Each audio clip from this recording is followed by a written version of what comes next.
Enlightenment and the literature of reason in Thomas Paine's Common Sense. The Enlightenment was a major intellectual movement in 18th century Europe and America.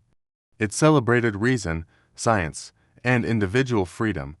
Thinkers of the Enlightenment believed that human beings could understand and improve the world through rational thought rather than superstition or tradition.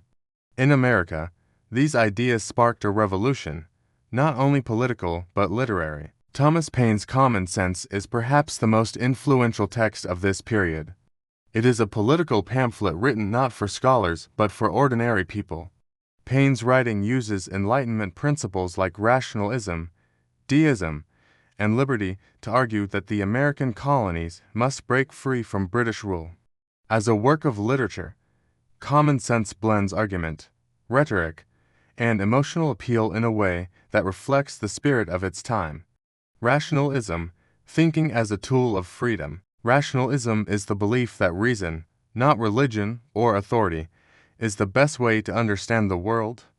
In Common Sense, Paine uses rational argument to challenge the idea of monarchy and argue for independence. He starts by questioning tradition. A long habit of not thinking a thing wrong gives it a superficial appearance of being right. In this sentence, Paine points to the power of custom in dulling judgment. People accept kings and queens simply because they're used to them. But when they think rationally, they can see the injustice. Paine explains that monarchy is not natural or logical. He writes, "One of the strongest natural proofs of the folly of hereditary right in kings is that nature disapproves it, otherwise she would not so frequently turn it into ridicule by giving mankind an ass for a lion." This is a direct attack on the idea that rulers are chosen by God or birth. Here Paine appeals to common sense and human observation. By using reason, he gives readers the confidence to trust their own judgment. Rationalism is not cold or distant in Paine's work, it is a tool for freedom and dignity. Deism, a rational faith. The Enlightenment also brought a new form of religious thinking called deism. Deists believed in God, but not in organized religion or supernatural revelation. They saw God as the creator of natural laws, like a watchmaker who builds a clock and lets it run. In Common Sense, Paine writes with deep religious feeling, but his faith is rational, not doctrinal.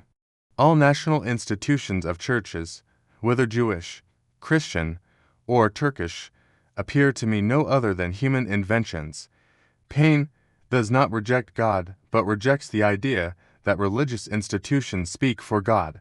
For Paine, true religion is compatible with reason and liberty. He writes, "The Almighty hath implanted in us these unextinguishable feelings for good and wise purposes. This is a moral vision of God, not one based on fear or miracles."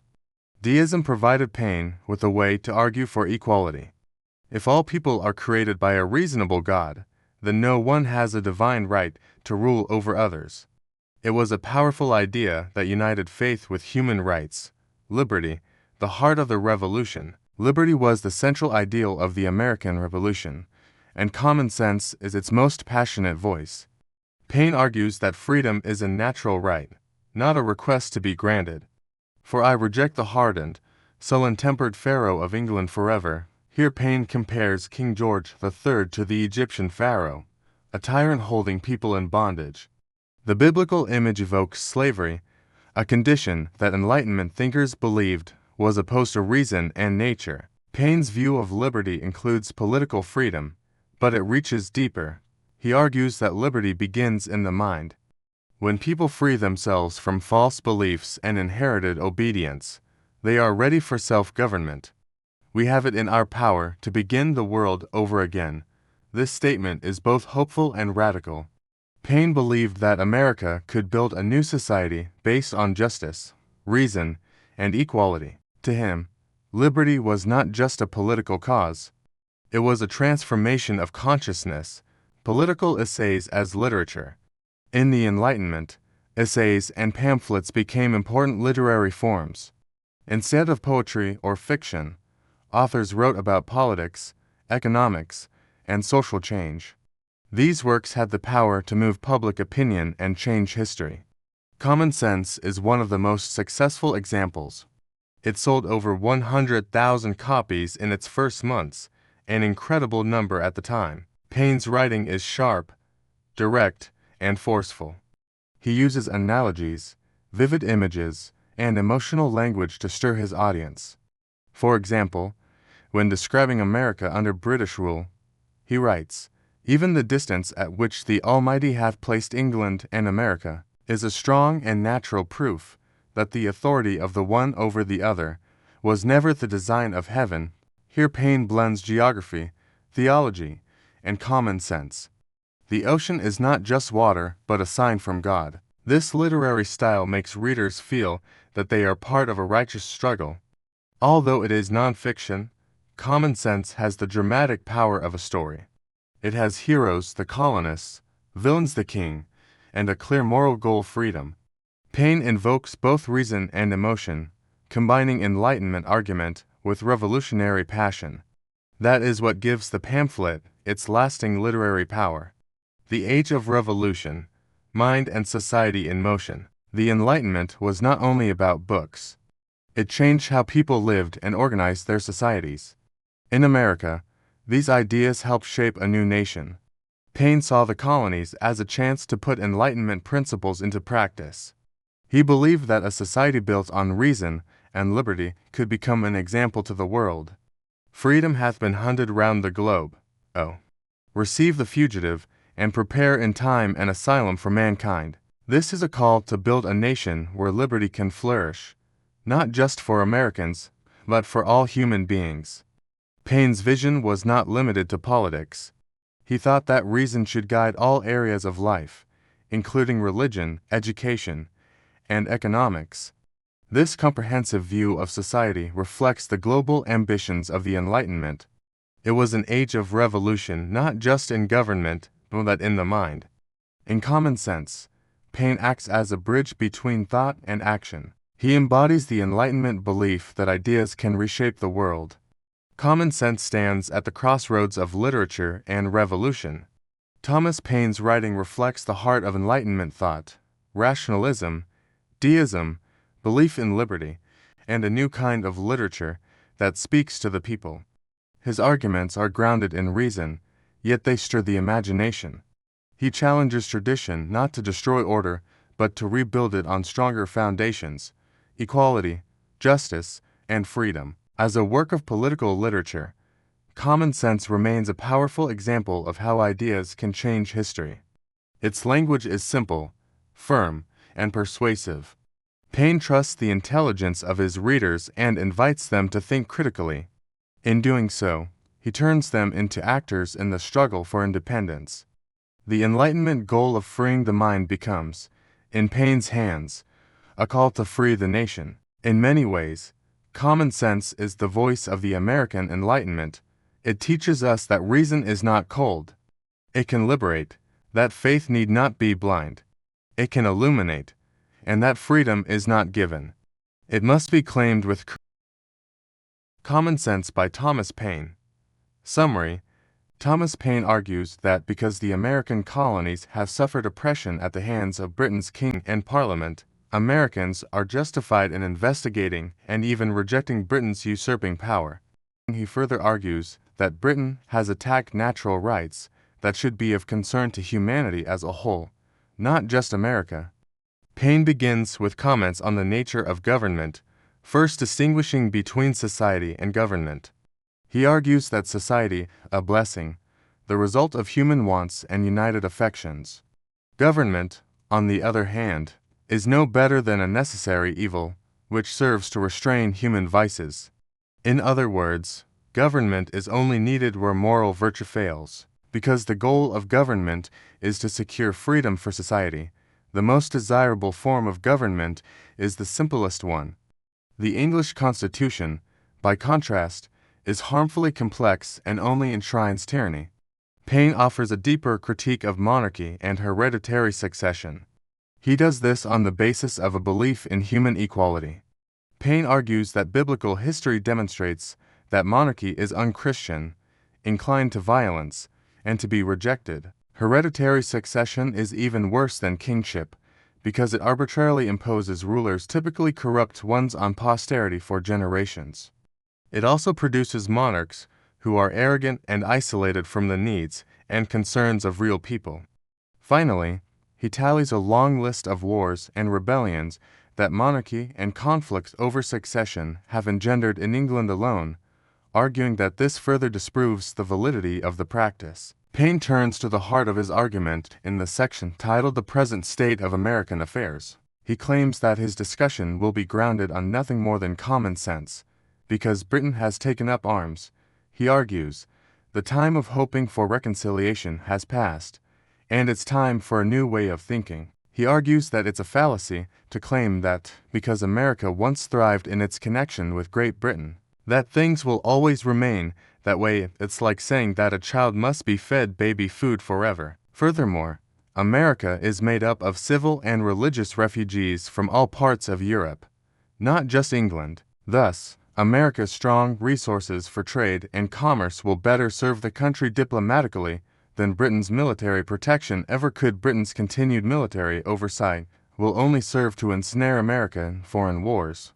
Paine shifts to an emotional appeal by charging his audience, ordinary Americans, with passivity and unfeeling temperaments if they fail to sympathize with the sufferings of besieged Boston. Anyone who looks at Britain's recent behavior with natural human feelings should conclude that separation is the only healthy and just course of action. And even if reconciliation with Britain were now possible, King George III would insinuate himself as the oppressive ruler of America, ruining the country in the long run, even if peace were achieved in the short run. Paine offers some suggestions for the future governance of an independent America, such as a continental Congress and charter and alternating between the colonies in the choice of a president.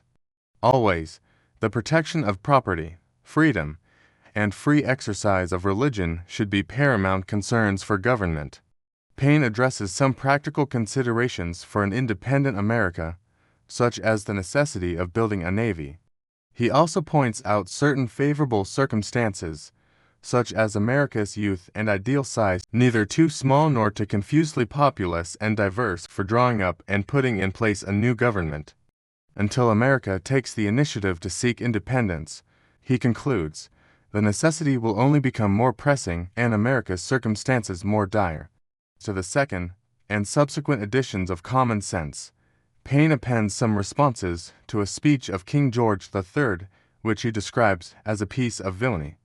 In the appendix, he chiefly reiterates objections to America's readiness for independence. For example, he argues that America has recently gained sufficient military experience in order to fight for independence, and that the longer the task is delayed, the harder it will be. The longer it's delayed, the longer the risk of a mob or factional mentality setting in and distracting America from the task of establishing a sound constitution. Finally, he refutes a Quaker objection to rebellion, arguing that the Quakers should object to unprovoked British aggression as much as to American rebellion, or else their pacifist stance merely amounts to inconsistent, unwelcome meddling. Common Sense. 1. Of the origin and design of government. Some writers barely distinguish between society and government. However, those two things have completely different origins. Society is produced by human wants and government by human wickedness. The first unites human affections, the latter restrains human vices. Paine follows Enlightenment ideas about the nature of society and government, breaking them down into simple distinctions accessible to the common reader. Government, basically, serves to check human wickedness so that people are free to pursue their desires in a moral way. While society is always a blessing, government is, at best, a necessary evil. In fact, government can even cause great misery.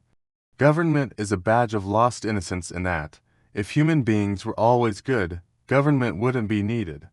However, given that government is necessary in order to secure the goodness of society, it makes sense to prefer the form of government that will provide that security while incurring the least expense and offering the greatest benefit to people.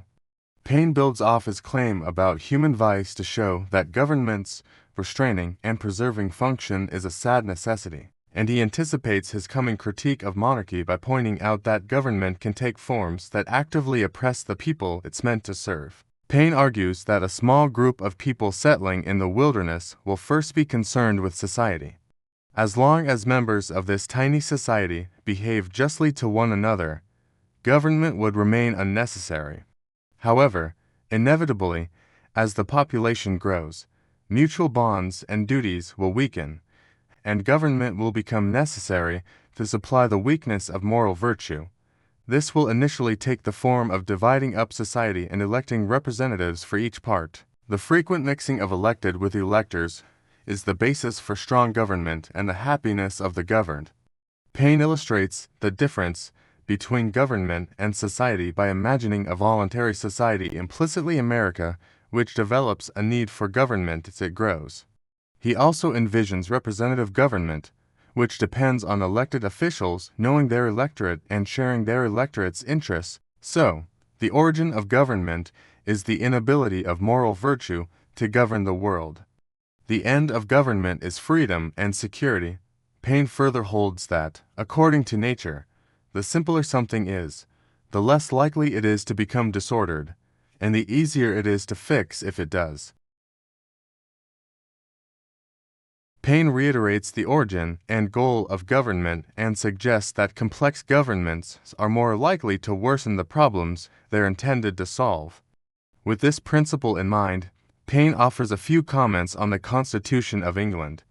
When tyranny reigned, that Constitution was indeed noble and glorious, but it is imperfect and incapable of delivering what it promises. It is also fatally complex, thus it's difficult to remedy its faults.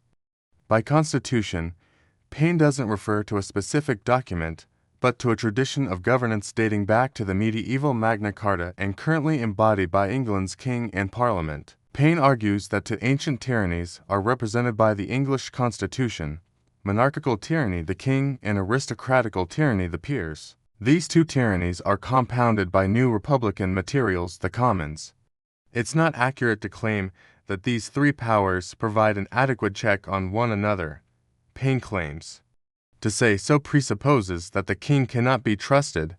It also presupposes that the commons are more inherently trustworthy. But since the king in turn may check the power of the supposedly wiser commons, the system is absurd and seemingly no one can be trusted. Paine makes a bold critique of England's government, arguing that even its defenders don't have an adequate case no matter what authority is claimed for the peers and commons. It's obvious, he says, that the king holds ultimate power. Such a government goes far beyond the simplicity Paine envisions as ideal for society. Further, monarchy is inherently ridiculous. A king is closed off from the very society he must know intimately in order to govern it well. The three powers provided for by the Constitution are inevitably a house divided, with the power to mutually destroy one another. The weightest of the three will always rule over time, even if temporarily checked by the other two. Even though England isn't an absolute monarchy, it's obvious that the crown holds the greatest weight. The presence of a parliament only makes kings more subtle, not more just. Paine directly mocks monarchy, showing his radicalism for the time, because his own ideal government is based on the proximity of governors to the governed, the isolation of monarchs from the people an offense to him. Further, he argues that the supposed checking influence of the parliament only enables monarchs to become craftier in maintaining their power. Common sense, 2. Of monarchy and hereditary succession. Human beings were created equal, Paine argues. There is no natural or religious reason for dividing humanity into separate classes of king and subjects. The Bible shows that, at the beginning of history, there were no kings. Because of this, there were no wars, either.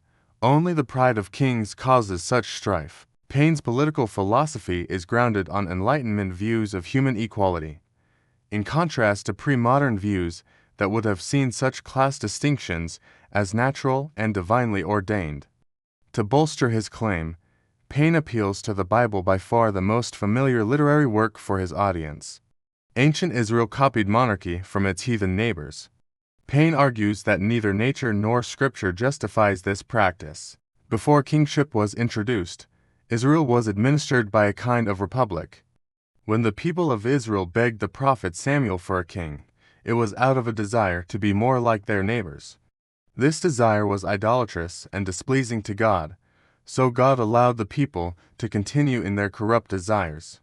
Paine argues that the Bible is clear on the point that monarchy is an unchristian form of government. Whether Paine views the biblical account as reliable history in the modern sense isn't the main point of his argument, and his claim that earliest Israel was a republic is surely anachronistic.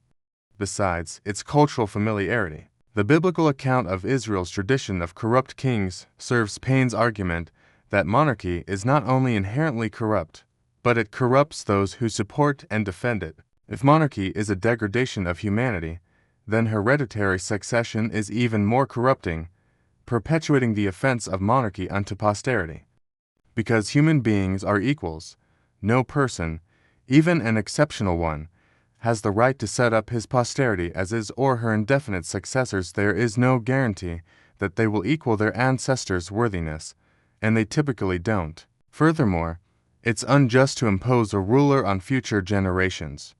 Paine extends his argument about the corruption of monarchy to a similar claim about the typical monarchical practice of passing down the crown through generations.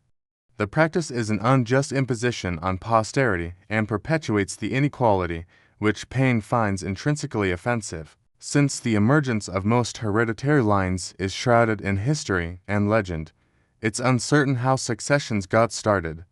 Perhaps some began as conveniences and later came to be regarded as entitlements. Paine refers to William the Conqueror as a French bastard and a rascally originator of English kingship. Certainly, Paine says, William's legacy is of no divine origin. Paine also turns to familiar historical examples to support his rejection of hereditary succession. Certainly, William the Conqueror, the Duke of Normandy, who invaded England in 1066, would be among the most famous Paine could choose. But his characterization of William is deliberately provocative, and no doubt meant to reflect on the conqueror's contemporary successor. The evil of hereditary succession is more pressing a concern than its absurdity. The practice lends itself to oppression. Men who consider themselves born monarchs easily grow insolent and become disconnected from the interests of ordinary people. This actually renders them dangerously ignorant and unfit to rule. Succession is also vulnerable to unscrupulous regents who take advantage of minor or weak kings. Paine tallies up 8 civil wars and 19 rebellions in England alone, arguing that this proves that hereditary succession doesn't make for peace. Paine continues to build his argument about succession's oppressive potential, arguing that it undercuts its intended purpose by distancing monarchs from their subjects yet further. An example of war caused by conflict over succession is the Wars of the Roses, fought between the rival York and Lancaster branches of the royal house of Plantagenet. Finally, Paine argues that it's unclear what role a king really has in England. He has little to do besides conduct wars and dispense favors. Better is one honest man, he concludes, than all the crowned ruffians that ever lived.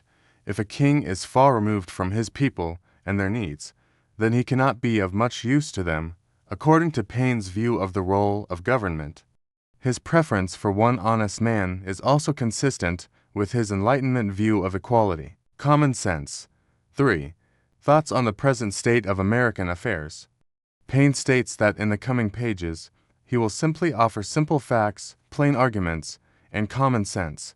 His reader, he says, should rely on his own reason and feelings. Paine presents himself as offering simple arguments accessible to the common reader. Moreover, he appeals to his reader as being capable of evaluating his arguments and of the moral character befitting this historical moment. Paine declares that the time for debate is over. England has decided that war is the way to settle the dispute between England and America has risen to the challenge. He argues that this matter is not just the concern of a country or a kingdom, but of an entire continent. Likewise, it's not just an issue for the current age, but for posterity. Paine argues that England is the aggressor in the current conflict, and that the conflict transcends the current historical moment. This is why his readers must enlarge their views and, unlike a self-serving monarch, show generous concern for future generations. Because the matter has progressed from argument to arms, Paine argues that a new era for politics is struck, which calls for a new manner of thinking. Previously, both Britain and America saw reconciliation between their two sides as the ultimate goal, whether that goal was achieved by means of war or diplomacy. The time has come, however, to look into the contrary point of view.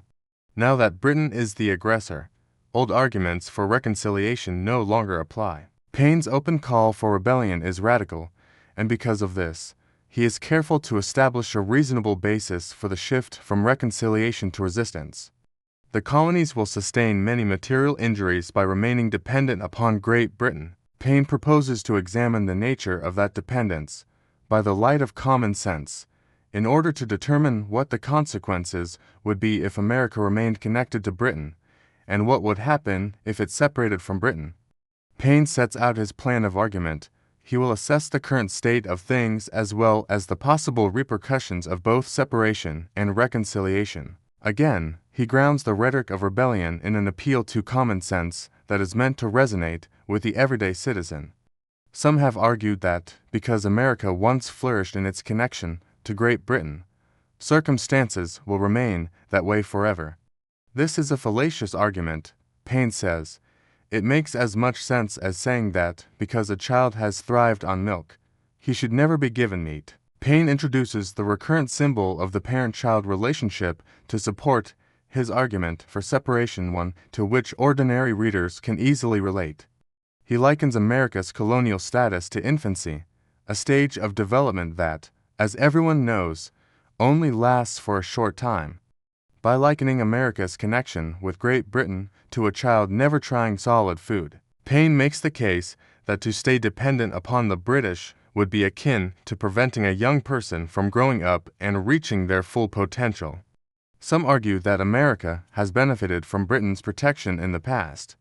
Paine retorts that Britain would have defended any other possession in the same way if its own trade and empire were at stake. People who make this argument fail to consider that Britain's motive is the country's own interests, not concern for America's interests.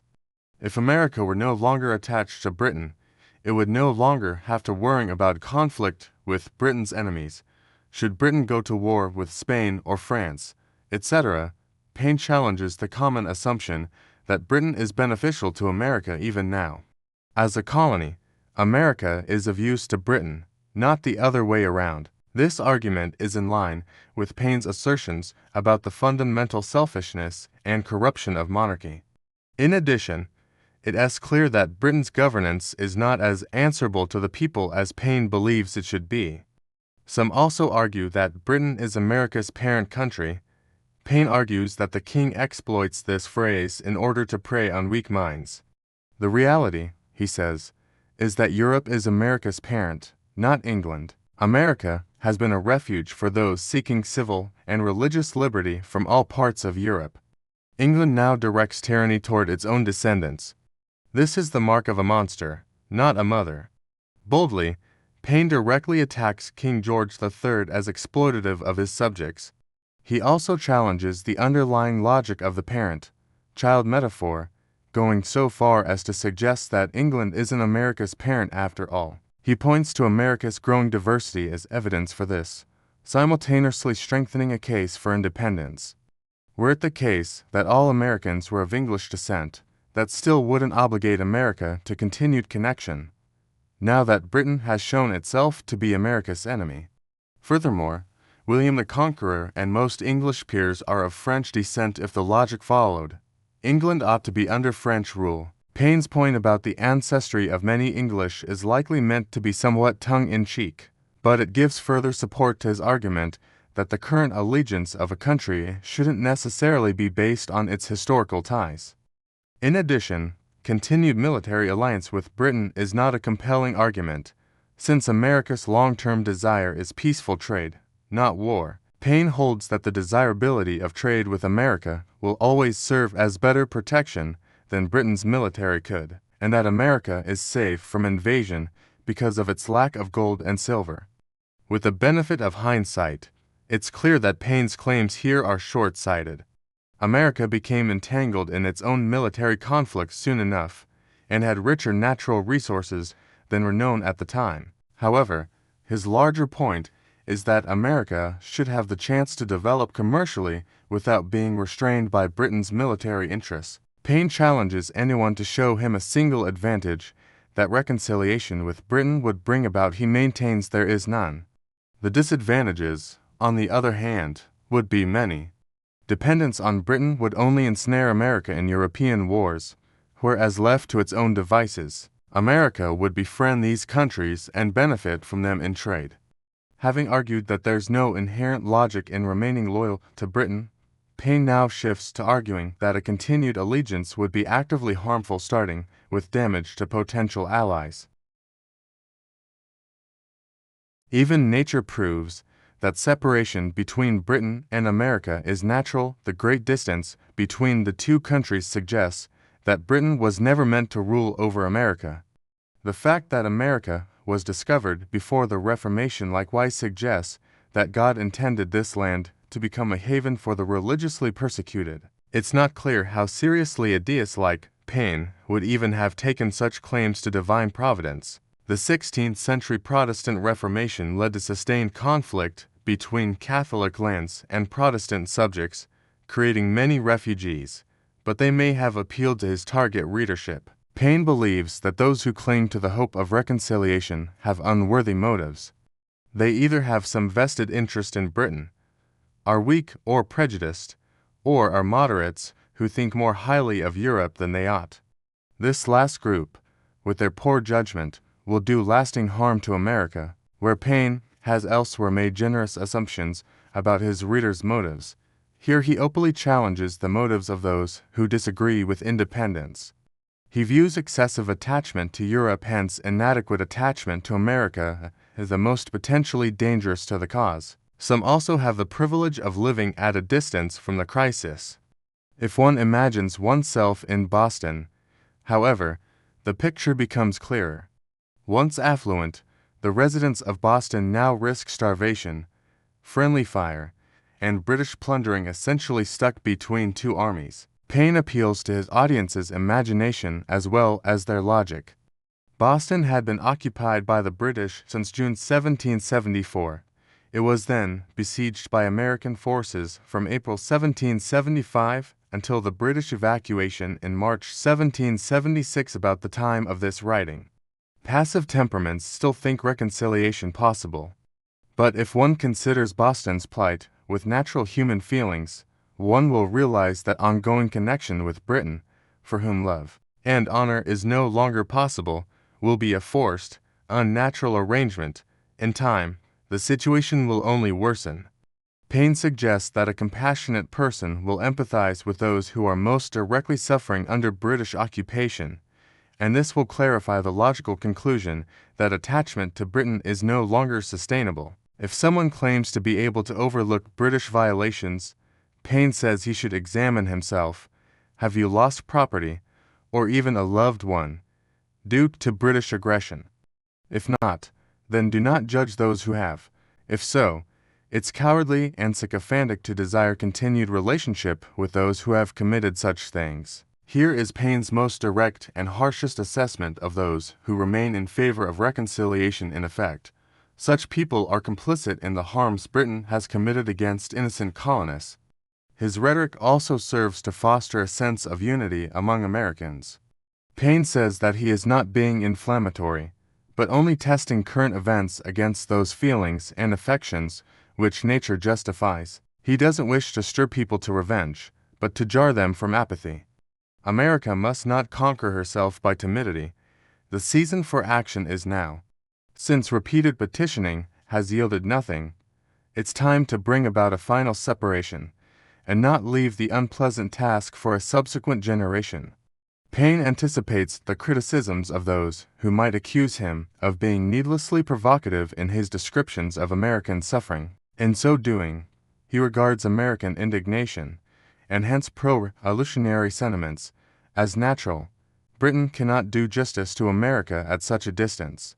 It would take most of a year for petitions and resolutions to travel back and forth. Besides, it's unnatural for a larger country to be governed by a small island. It's not worthwhile to take up arms over a matter of law, the Stamp Acts, or to fight at all, unless America is in earnest about independence.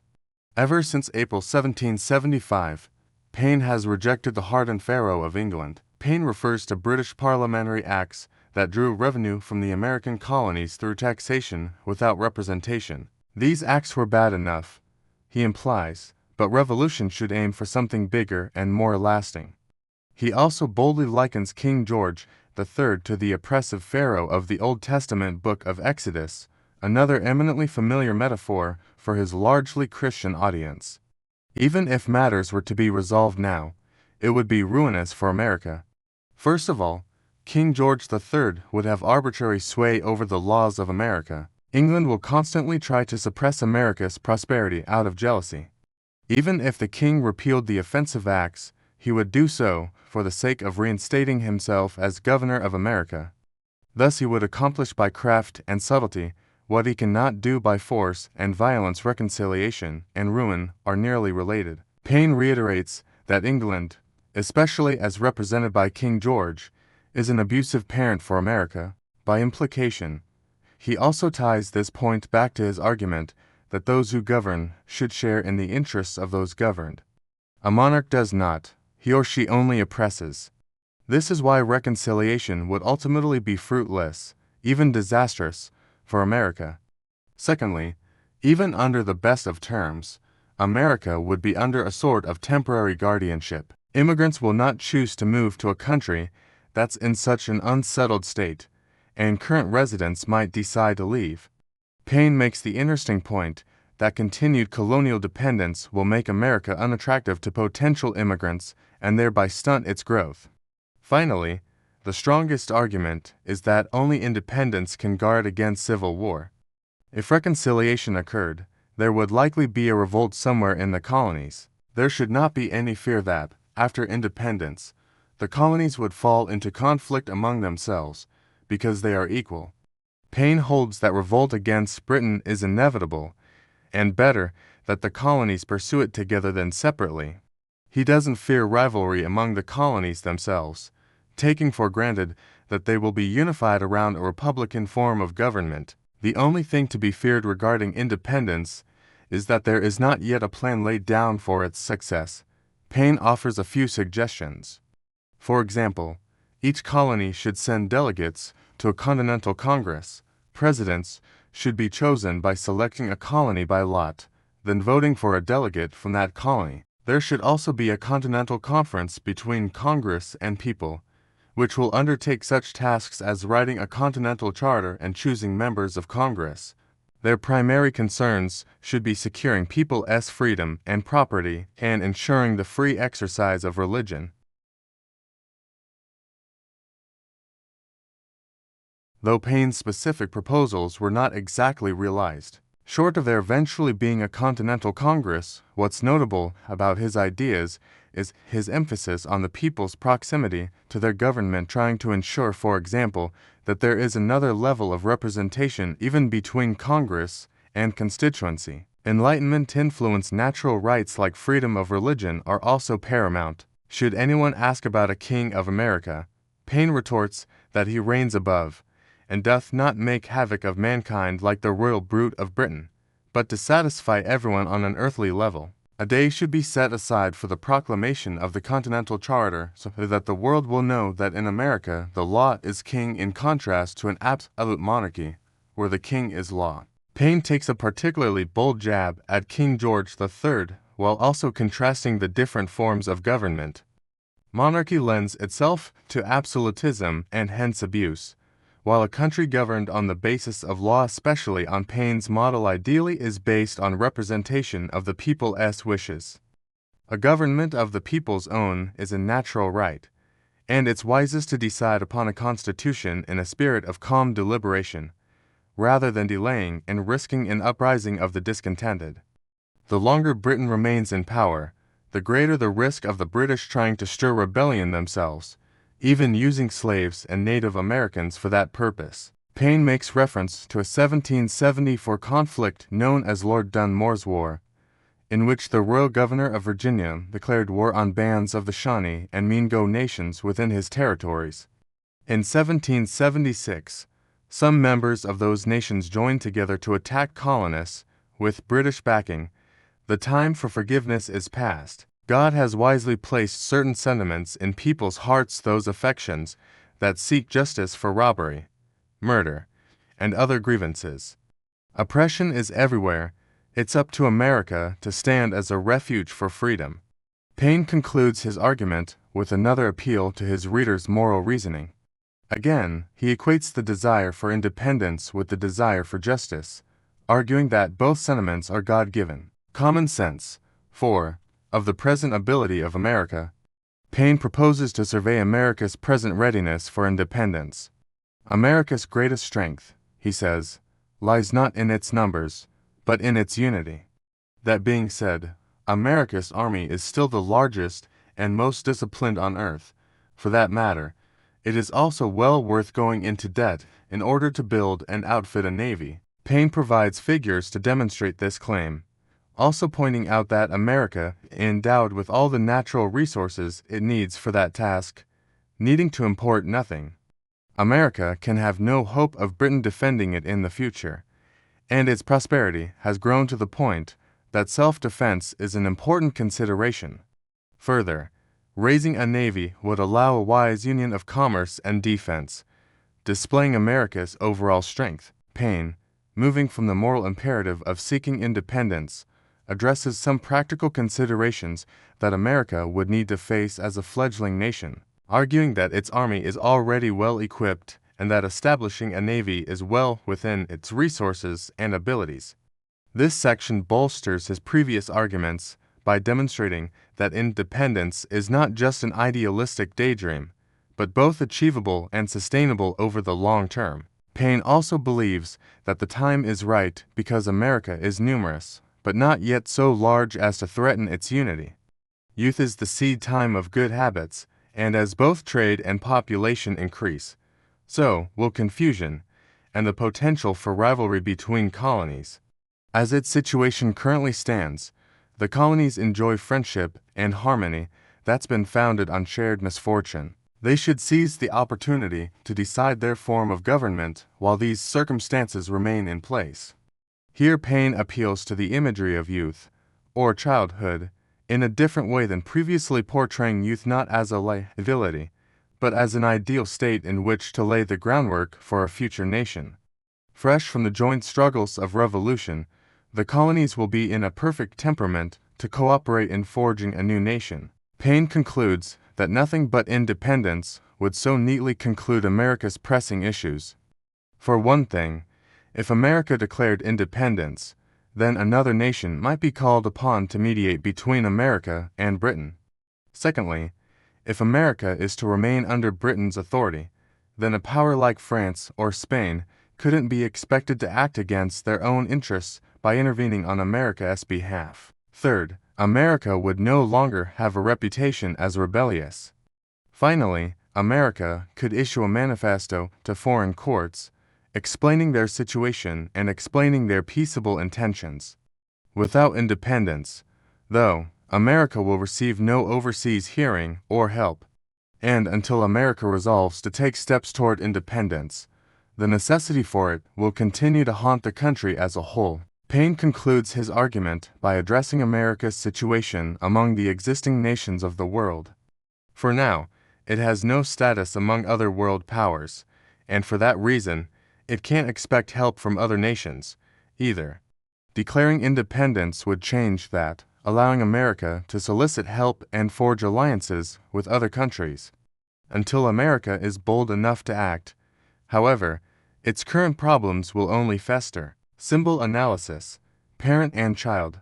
Literary devices. Paine uses the symbolism of parent and child to argue that America has outgrown its dependence on Great Britain and should seek independence. For example, he argues that delayed independence keeps America in a state of perpetual childhood. We may as well assert that, because a child has thrived upon milk, that it is never to have meat. In this sense, He encourages his readers to be courageous and optimistic about independence, rather than fearing America's failure without its current ties to Britain. Paine also uses the metaphor of parent who to argue that England has forfeited any respect it was owed as mother by acting oppressively toward its colonial child. Finally, he uses the child metaphor in a more positive sense by suggesting that America should take advantage of its youthful vigor in order to cultivate healthy habits of nationhood.